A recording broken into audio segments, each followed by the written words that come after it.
안녕하세요. 승리하는 삶 여러분. 오늘은 4월 20일 월요일입니다. 저희들이 이제 또 한 묶음의 말씀을 끝내고 이제 새로운 묶음의 말씀을 들어가고 있습니다. 저희들 승리하는 삶을 통해서 여러분들이 좀 기억해 주셨으면 하는 것이요.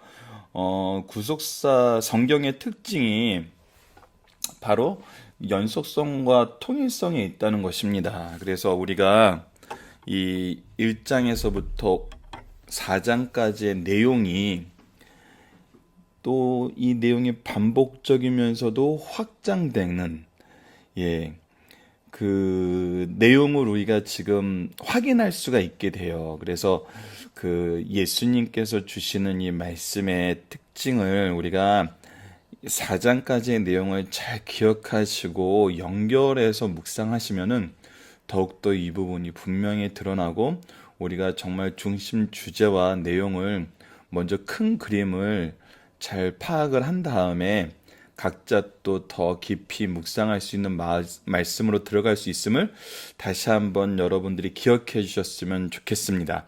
이 내용은 무슨 의미인지는 저희들 말씀을 참고하면 이제 더 가깝게 느끼실 수 있을 거예요. 자, 아시다시피 저희들 승리하는 삶은 발행이신 박요일 목사님의 구속사로 조망한 요한복음 1편 말씀을 통해서 지금 구성이 되어 있고요. 다음 달부터는 이제 1권과 2권의 내용이 이제 어느 정도 이제 섞여서 들어가게 되죠. 그래서 이 책을 가지고 더 이 구속사적인 개념을 잡으시는데 더 도움이 되셨으면 합니다. 자, 그러면 오늘 말씀을 읽어보도록 하겠습니다. 오늘은 이제 새로운 이적이 나타나요. 자, 이적을 바라보는 관점을 여러분들이 이제 1장과 연결해서 이제 2, 3장, 4장까지 2장에서 4장 그 2장 처음과 4장 맨 마지막에 나타나 있던 이적과 또 이 이적이 어떤 의미가 연결되는지도 한번 여러분들이 생각하시면서 한번 오늘 말씀을 읽어보고 저희들 본문 묵상하기에서 이 부분을 나눠보도록 하겠습니다. 자, 말씀은 요한복음 5장 1절에서 15절입니다. 오늘 말이 자꾸 이렇게 헛나오는데 양해 부탁드리겠습니다. 자, 읽어보도록 하겠습니다. 그 후에 유대인의 명절이 되어 예수께서 예루살렘에 올라가시니라. 예루살렘에 있는 양문 곁에 히브리 말로 베데스라 하는 못이 있는데 거기에 행각 5이 있고 그 안에 많은 병자, 맹인, 다리 저는 사람, 혈기 마른 사람들이 누워 물의 움직임을 기다리니 이는 천사가 가끔 못에 내려와 물을 움직이게 하는데 움직인 후에 먼저 들어가는 자는 어떤 병에 걸려든지 낫게 되밀어라.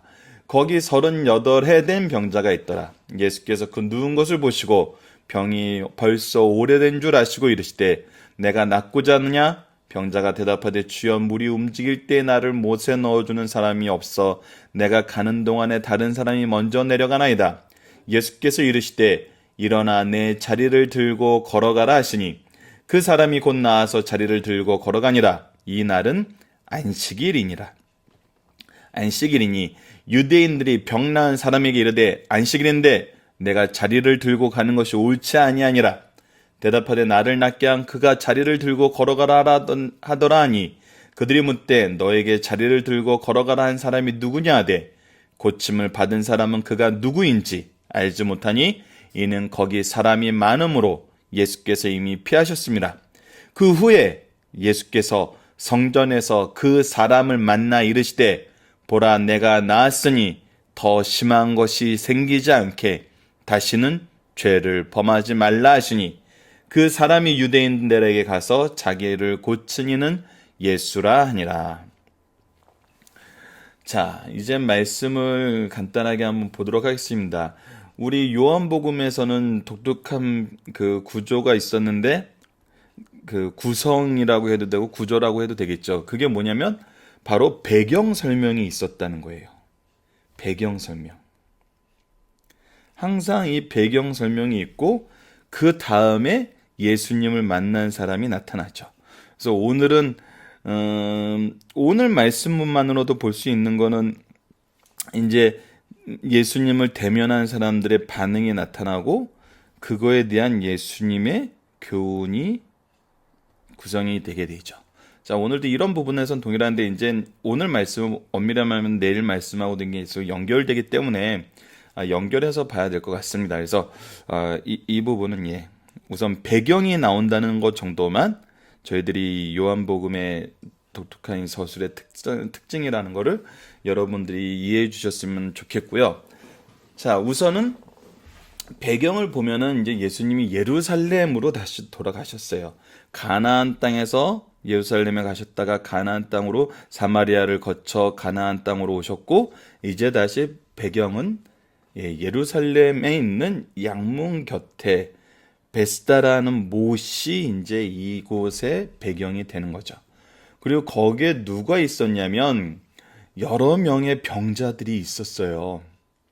자, 많은 병자, 맹인, 다리 저는 사람, 혈기 마른 사람들이 누워 있었는데 왜 여기에 베스다라는 못에 모여 있었냐면 이 연못은 가끔 천사가 못해 내려 물을 움직이게 하는데 움직인 후에 먼저 들어가는 자는 어떤 병이 들는지 낫게 됨이라. 그래서 이런 특징이 있는 것이 이제 이 연못의 특징인데 저희들 이제 뭐 설명을 해드리는 게 좋을 것 같네요. 그 평신도들한테는 이제 크게 이렇게 와닿는 부분이 아니라고도 얘기를 하시는 분들도 있는데 저희들은 말씀을 더 깊게 연구하는 승리한 삶의 이 특징에 맞춰서 이 꺽쇠 부분을 설명을 해드릴게요. 여기 보면은 꺽쇠가 있잖아요. 이 꺽쇠는 이제 성경이 기록되었는데 이제 원본은 없어요. 이제 원본을 베낀 걸 사본이라 그러고 사본을 다른 말로 번역한 걸 번역본이라 그러죠. 근데 이제 이 꺽쇠는 이제 사본들을 통해서 원본들을 이제 복원을 했는데 어떤 사본에는 있고 어떤 사본에는 없는 거예요. 그래서 이 꺽쇠를 넣었던 거는 우리는 이 사본에서는 우리가 보기에는 이제 이 말씀이 이 내용을 표현해 주는데 도움이 된다 해가지고 넣어 있는 거죠. 그래서 이 꺽쇠가 있는 부분은 어떤 성경에서 이것을 안 넣었을 수도 있다는 뜻이에요. 우선 이 정도로 받아들이고 나중에 저희들 특강을 통해서 이런 성경의 정경성이라든지 성경이 무엇인지에 대해서는 다시 한번 이제 배우는 시간을 가지도록 하겠습니다. 그러면 뭐 이렇게 배경 설명이니까 이렇게 봐도 이제 크게 무리는 없죠. 그 안에 많은 병자, 맹인, 다리 저는 사람, 혈기 마른 사람들이 꺽쇠본을 빼도 누워 있는데 거기 38된 병자가 있더라. 그래서 이 내용은 더 깊이 이제 우리가 다 잘 이해할 수 있는 내용이긴 하죠. 그래서 이제 어떤 일이 생기냐면 예수께서 그 누운 것을 보시고 병이 벌써 오래준 줄 아시고 이르시되 내가 낫고자 하는. 자, 예수님이 포커스를 둔 사람은 바로 이 38해 된 병자였어요. 자, 왜 그랬나는 것은 우리 뒤에 내용을 통해서 보면 돼요. 왜 많은 병자 있고 맹인도 있고 다리 저는 사람 있고 혈기 마른 사람도 있는데 왜 예수님께서 이 병자에게 얘기하셨느냐는 이 아래 말씀으로 보자고요. 말씀 자체가 무엇을 얘기하는지 우리가 보는데 포커스를 두고 한번 생각을 해봅시다. 그게 좋은 거예요. 이것을 이렇게 우리가 혼자서 상상하고 그러면은 말씀이 전하고자 하는 본뜻을 우리가 놓치게 되는 경우가 많아요. 자, 병자가 대답해 이르되, 자, 이제 병자의 반응이 나오는데, 주여 물이 움직일 때 나를 못에 넣어주는 사람이 없어. 자, 이 부분에 대한 설명이 참 적정한 거죠. 우리 꺽쇠 부분에 있는 게. 왜 이 병자가 물이 움직일 때 나를 못에 넣어주는 사람이 없다는 얘기를 이 부분이 없었더라면 잘 이해하지 못했을 거예요. 이런 해설은 참 내가 가는 동안에 다른 사람이 먼저 내려가나이다. 자, 그러면은 예수님이 내가 낫고자 하느냐 했을 때 이 사람의 반응은 뭐예요? 우선은 낫고 싶습니다요. 낫고 싶습니다. 근데 어떻게 해야지 난다고 생각하는 거예요? 누군가 나를 도와줘서 내가 먼저 들어가야 된다는 거예요. 먼저 들어가게 누군가 나를 도와줘야지 내가 낫게 되는데 당신이 나에게 이런 도움을 줄 수 있습니까? 해요. 자, 이거는 우리가 기존에 가지고 있던 경험과 방법에서 해답을 찾고 그 해답에 대해서 우리가 요청을 하는 거죠. 이렇게 해야지 이것이 되는데, 이렇게 해줄 수 있습니까? 하는데 예수님은 어떻게 하세요? 제자들을 시켜서 도와주는 게 아니라 예수께서 이르시되 일어나 내 자리를 들고 걸어가라. 예수님께서는 무엇을 보여주세요? 바로 여기서 다시 한번 예수님의 메시아성이 드러나시는 거죠. 예수님이 어떤 분이심을 보여줘요. 자, 그러자 어떻게 돼요? 이 사람이 곧 나아서 자리를 들고 걸어가니라. 됐어요. 근데 예수님의 명령의 포커스에 이상하게 내 자리를 들고 걸어가라 하라는 이 부분이 있어요. 그 말씀에 이 사람은 고지 순종하는데, 그래서 자리를 들고 걸어가는데 그날이 언제였어요? 안식일이었던 거예요. 자, 예수님은 예수님의 메시아성을 알려주신과 동시에 무엇을 설명하고 싶으셔서 이 일이 일어난 사람, 이 일이 일어난 후에 이 병자에게 자리를 들고 걸어 나가라 하시죠? 바로 이 안식일에 대해서 설명해 주시기 위해서요. 자, 왜 근데 이 설명이 필요한지 그 이유가 나와요. 유대인들이 병 나은 사람에게 이르되 안식일인데 내 자리를 들고 가는 것이 옳지 못하니라. 이 얘기는 뭐냐면 안식일에 자리를 드는 것도 일이라고 본 거예요. 노동으로 본 거죠. 그래서 안식, 쉰다는 거에 충돌한다는 거예요. 그래서 이런 시행령을 안식일에 대한 장로들의 유언으로 시행령을 만들어 놨는데, 이 시행령에 따르면 네가 자리를 들고 가는 거는 안 되는 거야 라고 얘기를 하는 거예요. 근데 더 나아가서는 뭐냐면, 대답하되 나를 낫게 한 그가 자리를 들고 걸어가라. 나는 순종한 거예요. 누구에게? 나를 낫게 하신 이에게. 근데 이 사람들이 보기에는 무엇이 더 문제가 되냐면, 자리를 들고 가는 이제 이 사람이 문제가 되는 게 아니라, 안식일에는 병도 고치면 안 돼요. 시행령에 따라서. 병 고치는 일이 일어났다는데, 이제 또 이 자들은 포커스가 맞춰진 거예요. 그래서 뭐라고 물어보냐면, 묻되 너에게 자리를 들고 걸어가라는 사람이 누구냐 하되, 즉 너를 낫게 한 자가 누구냐고 하는데, 이게 참 재밌어요.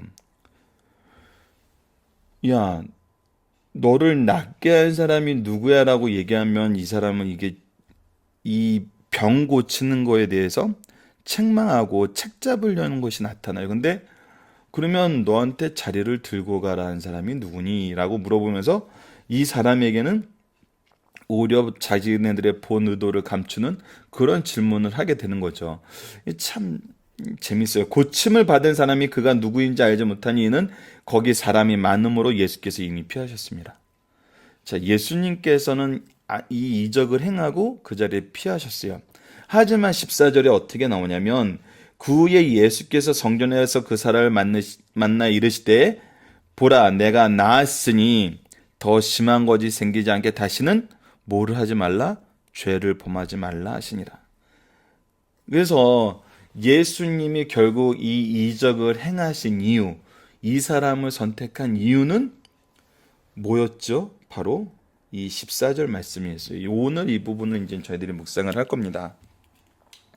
자, 그 사람이 유대인에게 가서 자기를 고친 이는 예수라 아니라. 그래서 이 사람은 이제 목사님의 주예를 보면은, 저희 강해지를 보면은, 이 사람은 예수님을 고발하러 간 것이 아니라, 이 12절의 질문 안에서 이미 이 유대 지도자들이 어떤 그 의식을 갖고 있고 무엇을 얘기하는지 그 의도가 정확하게 드러나지 않은 것을 우리가 볼 수 있어요. 그래서 이 사람은 존경하는 사람이니까 존경하는 사람들의 물음에 대해서 이제 그 대답을 알게 됐으니까 그 대답에 대한 그 물음에 대한 대답을 해주러 간 걸로 보고 있는 거죠. 그래서 이제 저희들 본문 묵상하기를 통해서 이제 살펴볼 건데, 저희들 이 부분을 살펴보기에 앞서 우리 2장과 4장에 나와있던 이적의 독특한 특성을 다시 한번 보도록 할게요. 우리가 2장과 4장에 나타나 있는 가나 혼인잔치와 관원의 아들을 살려준 것을 가정을 이루게 하시고 영속하게 하시는 예수님의 뜻, 하나님의 계획이 있다는 걸 얘기했어요. 그러면서 우리가 뭘 얘기했냐면 신적 기관인 가정과 교회에 대해서 얘기했죠. 왜 가정과 교회가 신적 기관이었는지는 우리가 창세기 1장과 2장에서 이미 살펴봤고 4장에서 더 분명하게 나오는 걸 봤죠. 그 부분을 다시 한번 우리 창세기 말씀을 복습하도록 하겠습니다. 하나님께서 천지를 창조하시고 2장에서 에덴 동산을 구별하여서 우리에게 주신 이유가 뭐였죠? 하나님과 교제하는 장소로서 에덴 동산, 교제하는 날짜로서 더 하나님과 직접적인 교제의 방법으로 준 시간의 구분이 바로 안식일이었어요. 그래서 에덴 동산으로 예표가 되는 교회는 노아 방주, 에덴 동산으로 예표가 되는 교회는 바로 하나님과 교제하는 장소였고, 이거는 시간과 장소가 구별된 곳임을 우리가 얘기했었어요. 그런데 4장에서 가인의 후손하고는 다르게 셋의 후손은 아담과 셋과 에노스 때 비로소 사람들이 이들의 모습을 보고 하나님께 예배를 드렸다고 나와 있어요. 즉 가인은 자기네들이 힘으로 하나님의 보호하심과 하나님의 통치하심을 거부하면서 자기네들의 삶을 살았지만, 아담과 셋과 에노스는 어떤 삶을 살았어요? 바로 하나님과 교제하는 삶을 살았어요. 그래서 다시 이곳이 교회가 된 거예요. 그래서 가정과 교회는 어떤 모습이 가장 근본적인 모습이냐면 바로 하나님과 교제하는 면에서 근본적인 모습이고, 이 가정에서부터 시작된 이 성도의 공동체인 교회가 바로 이 교제를 온전히 드러내고 보여주고 가르칠 수 있는 3대를 통해서 계승하게 되는 내용을 우리가 확인했죠. 그런 면에서 우리가 구속사적인 관점에서 항상 세상을 살면서도 중요하게 생각해야 되는 것이 무엇이냐면 바로 가정과 교회가 신적 기관이고, 하나님이 이곳을 통해서 일하시는 거예요. 하나님이 이곳을 통해서 하나님의 사랑을 경험하게 하시고, 하나님의 통치를 우리가 그 통치의 대행과 또 통치를 위해서 준비하신 모든 것을 경험하고 섬기는 그 모습, 신랑과 신부의 모습, 이 모습을 전부 교회와 가정에서 우리가 경험함으로써 하나님의 창조가 사실임을 우리가 계속적으로 확인할 수 있게 되는 거죠. 이것이 우리가 하나님께서 주신 창조를 확인하고 경험하는 방법이에요. 하나님의 방법인 거예요. 그래서 우리가 하나님의 창조를 믿을 수 있는 이유는 바로 가정과 교회에서 이 하나님이 우리를 사랑하는 방법, 우리에게 이 세상을 다스릴 때 준비해 주셨던 걸 주시는 방법, 그리고 우리의 섬김의 방법, 신랑과 신부의 모습, 이것이 드러나는 것을 통해서 하나님을 믿게 되는 거죠. 그래서 첫 번째, 두 번째 이적은 바로 이 가정과 교회를 통해서 우리의 회복, 우리와 하나님과의 관계의 회복이 예수 그리스도를 통한 바른 예배, 하나님과의 관계의 회복에 있음을 얘기해주고, 그 안에 어떤 신앙이 있어야 되냐? 부활의 신앙이 있어야 되고, 대속의 신앙이 있어야 되고, 교제의 신앙, 신랑 신부 되는 이 교제의 신앙이 바로 있어야 되고, 이것을 전하는 신앙이 있어야 되고, 바른 예배를 회복하는 신앙이 있어야 되고, 하지만 이것이 정말 아이러니한 것이 뭐냐면, 이 교회의 공동체라는, 그리스도의 공동체라는 교회의 모습 안에는 항상 어떤 면이 공존을 해요? 믿는 자가 있고 믿지 않는 자가 있다는 거예요. 이게 참 무서운 말씀이에요.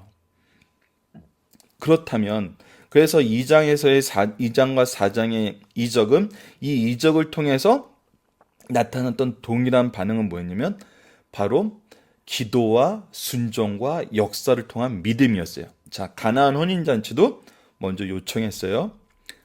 마리아가 먼저 요청했어요. 하인들의 순종이 있었어요. 역사가 있었어요. 그리고 믿게 됐어요. 자, 관원이 찾아와서 요청했어요. 그리고 예수님께서 말씀하신 걸 믿고 돌아가면서 오히려 그 역사를 경험하게 됐어요. 그리고 나서 무엇이 됐어요? 온 가족이 믿게 됐어요. 자, 믿음을 주시기 위해서 주셨던 이적이 이제 2장과 4장인데 이 믿음에 좀 더 구체적으로 소개되고 있는 것들이 앞으로 나오는 이적을 통해서 우리에게 보여줘요. 이것이 이제 바로 우리 성경의 연속성과 통일성 관점에서 우리가 묵상하고 더 깊이 들어가야 되는 부분이에요. 예. 제가 항상 배경 설명을 많이 하는 이유는 뭐냐면요.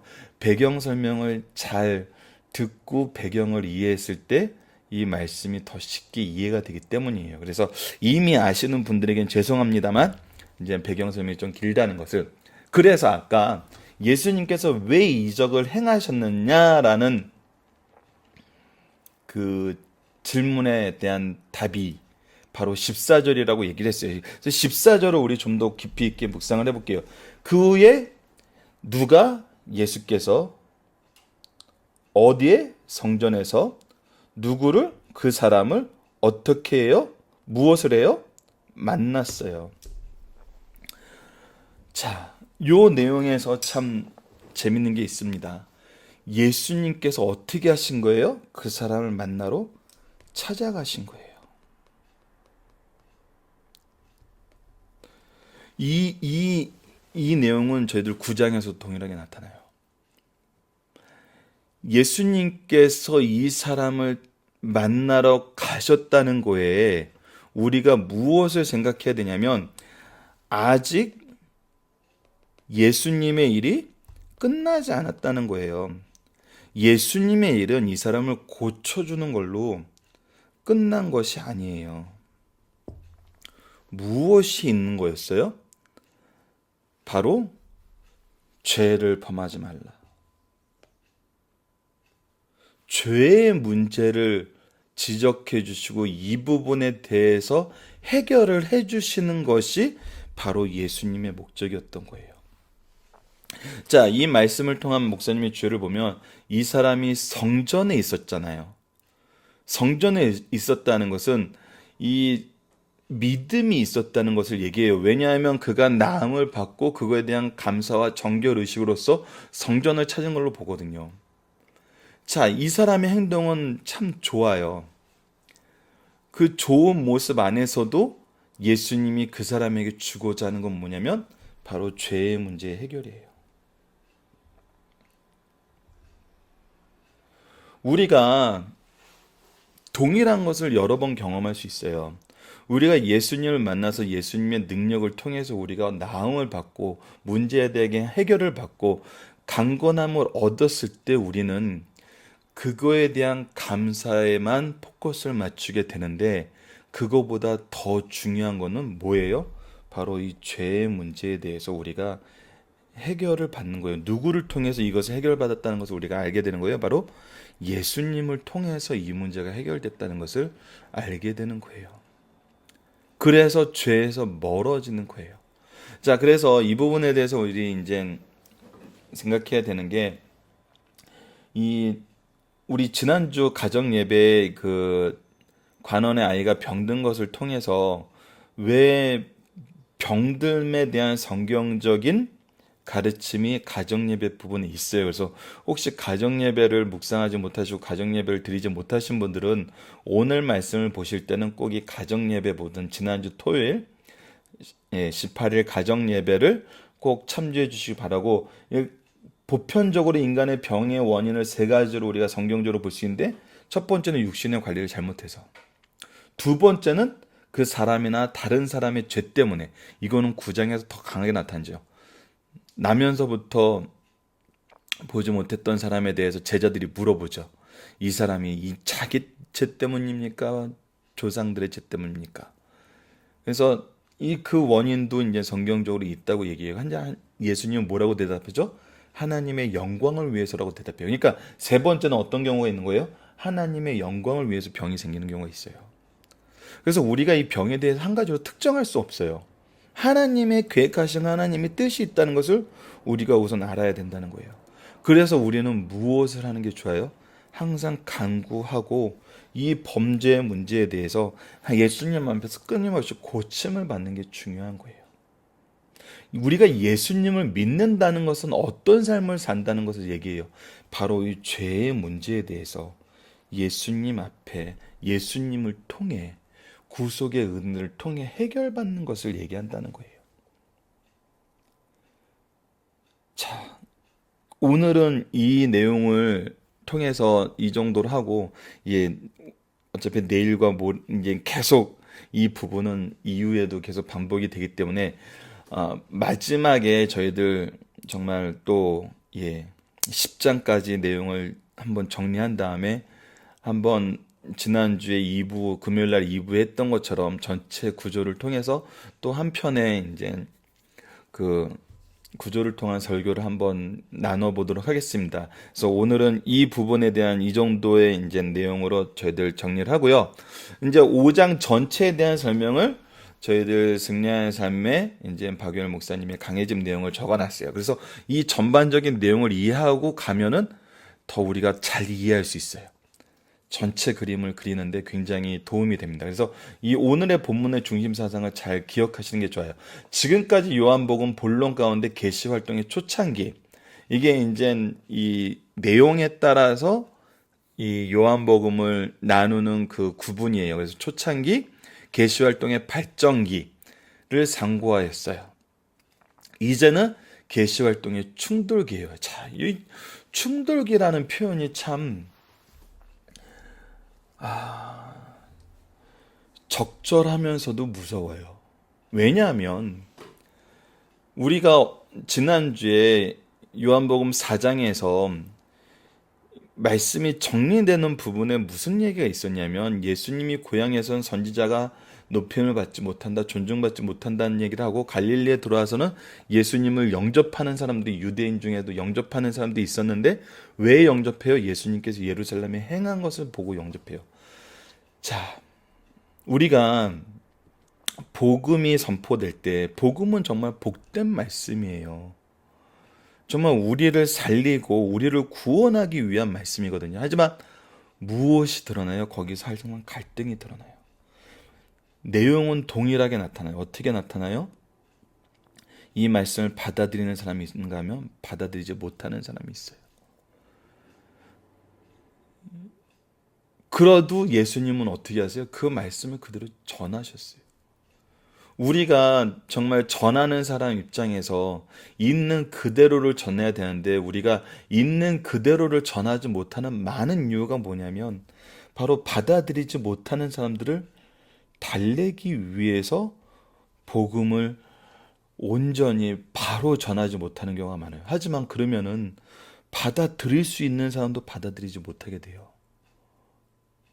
그래서 우리는 이 부분을 예수님, 이제 이 요한복음 5장에서 10장 이 충돌기를 보면서 우리가 유대인들이 왜 예수님하고 충돌했는지, 왜 말씀을 통해서 발견할 수 있는 예수님을 바로 발견하지 못했는지를 통해서 교회에서 이런 모습이 있을 수 있음을 알고, 내가 이런 모습에 잘못된 모습으로 가지 않도록 내 스스로를 돌아보면서 이 충돌이 났을 때 예수님이 행한 그 모습을 통해서 예수님을 받아들이지 않은 사람들의 태도까지도 우리가 볼 수 있어야 돼요.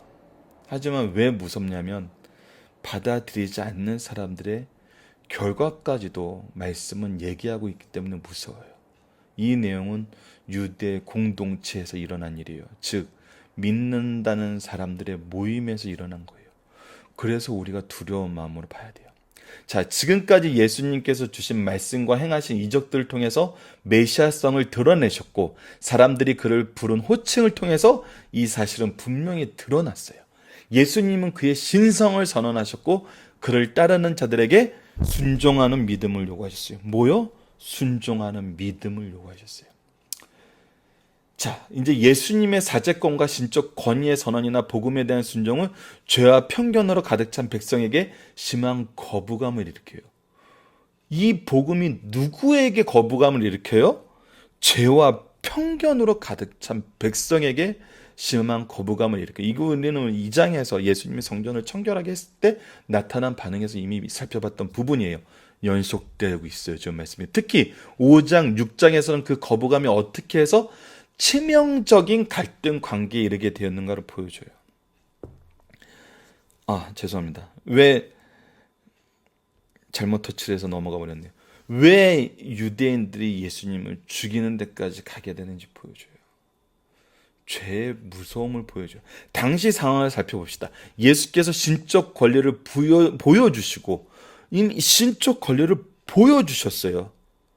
보여주지 않고 그냥 말한 것이 아니라 이미 증거하셨어요. 이 증거를 온전하게 나타내셨어요. 이게 이단들하고 다른 부분이에요. 우리 예수님은 말씀을 통해서 우리는 예수님을 보여서 신적 권위를 이미 증명할 수 있어요. 성령의 역사하심으로. 근데 이단들은 이것을 속이고 있거든요. 순종할 것을 요구하세요. 이때 이를 믿는 무리가 있었고 반대로 선언을 불신하는 무리가 있었어요. 항상 이 두 무리는 공존해요. 더 나아가서 이 사람들은 뭐였냐면 예수님을 사기꾼으로 취급하는 무리도 있었어요. 이런 논쟁의 중심이 되는 두 사건이 있는데 첫 번째는 5장 유다 베데스 연못에서 38년 된 병자를 고친 오늘의 사건이에요. 이것은 질병을 치료하여 한 개인을 일으키신 사건인가 동시에 무엇이었죠? 안식일에 병을 치료하고 자리를 들고 가라는 일로 유대인의 적개심을 불러일으킨 사건이에요. 왜 예수님이 이 일을 하셨는지를 우리가 이해하셔야 돼요. 이거를 인간적인 관점으로 왜 예수님이 안식일 날 고치셨어? 왜 자리를 들고 가시게 하셔서 일부러 이렇게 사람들을 충돌시키고 사람들하고 배척하게 만들어 사람들 싸우게 만들어. 이거 참 이게 바로 편견이에요. 이게 바로 죄의 속성을 버리지 못하고 죄와 타협하려는 마음이에요. 이 부분을 예수님은 지금 고쳐줘야 돼요. 왜요? 죄의 문제가 해결돼야 예수님을 통해서 구원에 들어가기 때문이에요. 예수님을 통해서 이 죄의 문제가 해결돼야 되기 때문이에요. 6장에서는 5천 명을 먹이신 사건인데 적극적으로 기적을 행하셔서 대중들에게 양식을 제공한 사건으로 대중관계가 있고 이로 인해서 갈릴리 대중의 갈채를 받아요. 하지만 예수님은 이 갈채가 어떤 갈채인지 알아요? 바로 예수님을 왕을 삼으려는 굴속의 길에 반대되는 사건임을 알아요. 그래서 뭐가 일어나요? 더 심한 갈등이 일어나고 어떤 일이 일어나요? 사람들이 예수님을 떠나요. 그래서 예수님이 물어봐요. 너희들도 제자들에게도 너희들도 나를 떠나려냐? 그때 대답이 나오죠. 영생의 말씀이 여기 있는데 제가 어디로 갑니까? 놀라운 선언이 나타나는 거예요. 자, 계속 보도록 하겠습니다. 5장 사건의 기호는 다음과 같습니다. 자, 예수님께서 베데스라는 연못에 가서 많은 병자 중 38년 된 환자를 일으키시고 다시 성전에서 만났을 때 뭐라고 얘기하세요? 더 심한 것이 생기지 않게 다시는 죄를 범하지 말라고 하세요. 그 사람이 질병은 죄로 인한 것임을 밝히시는 거예요. 질병의 원인이 여러 개 있는데 죄로 인한 것임을 밝히시고 무엇을 가르쳐 주시는 거예요? 사랑의 치료를 보여주시는 거예요. 죄의 문제의 해결은 예수님임을 알려주시기 위해서 바로 이 사랑의 치료를 보여주시는 거예요. 그 환자를 치료해 주신 날이 안식이므로 유대인들이 핍박하자 주님과 하나님의 관계가 아버지와 아들의 관계예요. 이거 굉장히 중요해요. 이제 이 독특한 기독론, 예수님에 대한 선언이 나오는 거예요. 이것을 우리가 배워야 되기 때문에 그리고 나서야 안식일이 무엇인지 우리가 구약적인 의미를 바로 이해할 수 있기 때문에 예수님께서 이 일을 하시는 거예요. 회복시키기 위해, 바로 세우기 위해. 아버지와 아들의 관계와 권세는 동등하다고 가르쳐주고 이 일을 말씀하시면서 무엇까지 가르쳐줘요? 최후의 부활과 심판까지 가르쳐줘요. 이것이 우리가 가지고 있는 독특한 신앙이면서도 유일한 구원의 길이면서도 종말에 맞게 되는 우리의 미래의 모습인 거죠. 주님께서 3번을 보도록 하겠습니다. 주님께서 말씀하시는 데 대한 타당성을 증언인들의 증언을 통해서 확증해 주셨어요. 주님의 말씀과 하시는 일을 증거하셨고 이것을 세례 요한이 증거하였고 하나님 아버지께서 증언하셨다고 말씀하십니다. 증인, 증언, 증언, 증인, 증언, 증언. 예수님께서는 이것을 계속 가르쳐주고 확인시켜 주세요. 그리고 나서 가르쳐 주세요. 그래서 성경은 귀납법적인 가르침이 많아요. 우리에게 이것을 믿으라 그러면 느끼게 될 것이다. 이렇게 하는 것이 아니라 이것을 믿고 느낄 수 있고 깨달을 수 있는 증인, 증언, 그리고 그 사건 모든 것을 다 준비해서 우리에게 딱 보여주는 거예요. 이래도 안 믿을래? 성경은 지금 그걸 보여주고 이래도 안 믿을래? 이래도 못 믿겠니? 도대체 그렇기 때문에 믿지 못하는 이유는 뭐예요? 죄와 편견 때문인 거예요. 그래서 믿게 하는데 무엇이 중요한 거예요? 말씀을 있는 그대로 전하는 게 중요한 거예요. 자, 4번 믿지 않고 끝까지 비판하는 자들에게 심판을 선언하세요. 그래서 무서운 거예요. 우리 공동체 안에 있다고 다 이 심판의 선언에서 예외가 된 게 아니에요. 그들이 예수께서 율법을 위반하였다고 고발하였지만 사실은 무엇을 한 거예요? 그들이 율법을 위반한 거예요. 모세가 율법을 기록한 목적은 예수를 증거하기 위해서예요. 그래서 유대인들의 축일인 이 앞으로의 모습이 안식일과 유월절과 초막절과 이 수전절이었죠. 이 내용을 통해서 이 율법이 예수님을 어떻게 가르쳐 주는지를 가르쳐 주고 그러한 예수님을 배역하는 것이 바로 너희들이 율법에 비추어서도 죄인이란 것을 가르쳐 주시는 거예요. 자, 계속 보도록 하겠습니다. 중심사상입니다. 병에 대한 이야기를 들 때 우리는 죄에 대해 얼마나 증오해야 하는가를 기억해야 돼요. 개인에게 오는 모든 질병이 죄 때문이라고 말할 수 없어요. 아까 얘기했죠? 어떤 거였어요? 자, 자신의 관리를 못했기 때문이에요. 그리고 정말 이 죄 때문이에요. 세 번째는 하나님의 영광을 위한 경우도 있어요. 그렇기 때문에 특정할 수는 없지만 우리 인류에게 병이 어떻게 들어왔는지 그 처음의 모습은 죄로 인해서 왔다는 것은 사실이에요. 죄에 대한 무관심만큼 미련한 일은 없어요. 수많은 사람들은 선이 아닌 일을 기뻐하며 즐겨해요. 또 건강을 되찾을 때 죄를 좀 더 경계하고 생활 속에서 멀리하며 살아가야 하는데 그래서 예수님이 찾아오셔서 경고를 하죠. 병석에서 한 맹세를 망각해 버리는 경우가 많아요. 인생사에 일어나는 일로 깨우치고 바른 삶을 살 것을 가르쳐준 예수님이 원하는 건 뭐예요? 바른 삶, 죄에서 떠나는 삶. 예수 그리스도를 통해서 그것이 이루어짐을 가르쳐 주는 거예요. 그리스도의 자비와 긍휼이 지극히 크심을 알 수 있어요. 초라한 환자들 속에 모두에게 망각되고 무시되었던 38년대 환자를 찾아오셔 그를 일으켜 집으로 돌려보내주셨어요.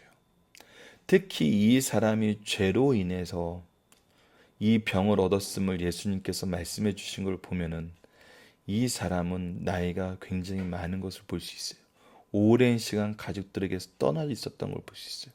오랜 시간 이 하나님과의 교제가 가정과 교회에서 없었던 것을 볼 수 있어요. 그런데 예수님은 어떻게 하셨어요?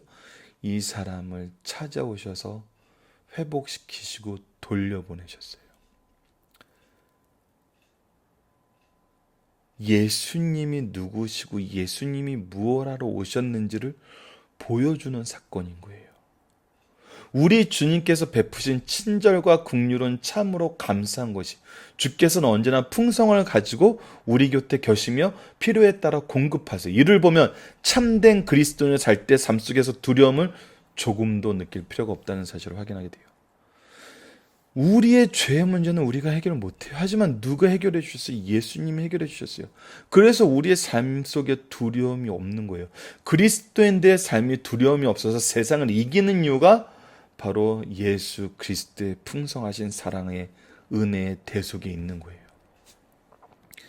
자, 마지막 3번 말씀을 보도록 하겠습니다.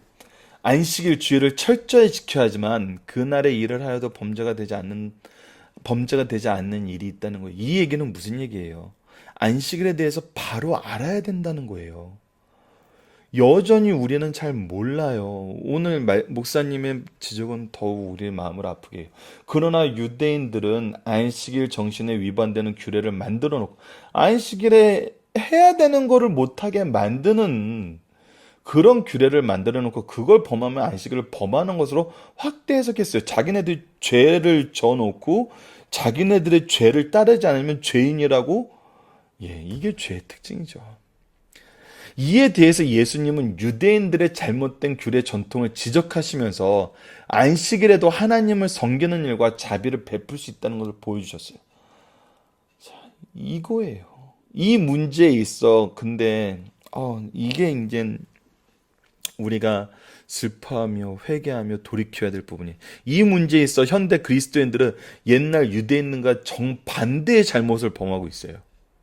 좌로나 우로나 치우치지 말아야 되는데 완전히 반대되는 방향으로 치우쳐서 또 범죄를 범하고 있어요.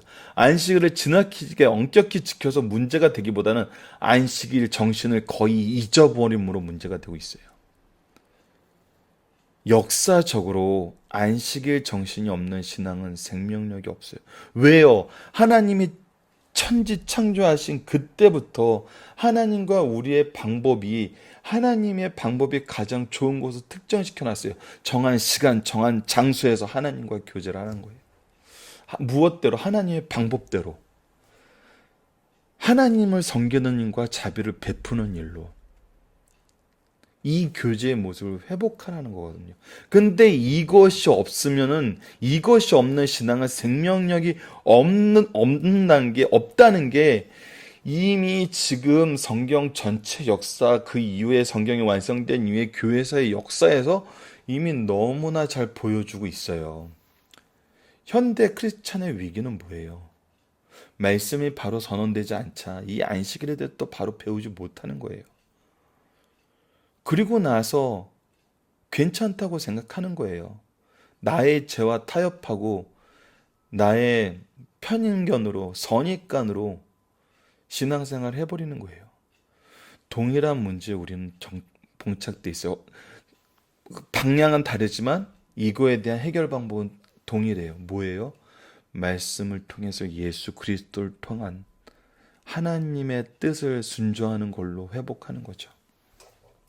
자, 오늘은 이 정도로 마치도록 하겠습니다. 저희들 내일 말씀을 통해서 이 말씀을 계속 연결해서 보게 되니까 내일 말씀을 여러분들 잊지 않고 연결해서 잘 청취해 주시길 부탁드립니다.